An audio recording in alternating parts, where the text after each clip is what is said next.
ভেনেজুয়েলার আকাশে এখন বারুদের গন্ধ আর অনিশ্চয়তার মেঘ। দক্ষিণ আমেরিকার তেল সমৃদ্ধ এই দেশটির সার্বভৌমত্বে সরাসরি আঘাত হেনেছে মার্কিন যুক্তরাষ্ট্র।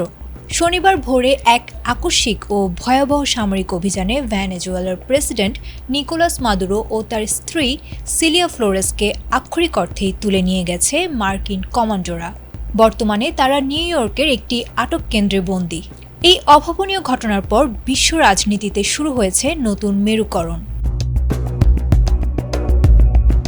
ভেনেজুয়েলার ক্ষমতা দখলের পরপরই মার্কিন প্রেসিডেন্ট ডোনাল্ড ট্রাম্প এক হুঙ্কারে জানিয়েছেন, একটি নিরাপদ ও বিচক্ষণ রাজনৈতিক রূপান্তর না হওয়া পর্যন্ত ভেনেজুয়েলার শাসনভার থাকবে ওয়াশিংটনের হাতে। ট্রাম্পের স্পষ্ট বার্তা, ভেনেজুয়েলার বিশাল তেলের ভাণ্ডার এখন মার্কিন পরিকল্পনার অংশ।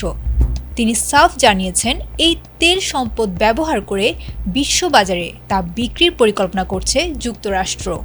সমালোচকরা বিষয়টিকে অভিহিত করেছেন আন্তর্জাতিক আইনের চরম লঙ্ঘন এবং আধুনিক দস্যুতা হিসেবে।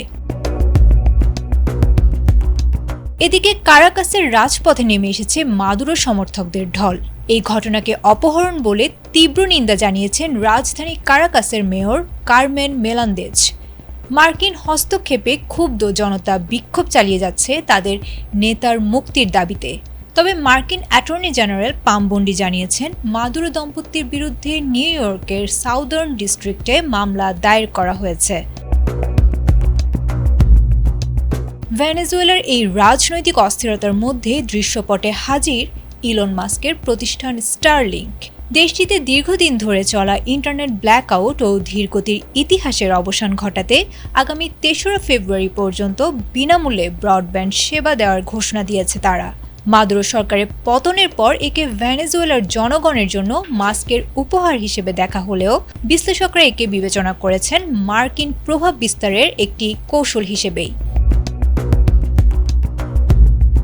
এক স্বাধীন রাষ্ট্রের প্রেসিডেন্টকে বন্দী করা এবং তার সম্পদ দখলের এই ঘটনা জন্ম দিয়েছে বিশ্বজুড়ে বিস্ময় ও বিতর্কের। ভেনেজুয়েলার ভবিষ্যৎ এখন কারাকাসে নয়, বরং নির্ধারিত হচ্ছে হোয়াইট হাউসে, এমনটাই ধারণা করছেন বিশ্লেষকরা। Desk report, ATN Bangla.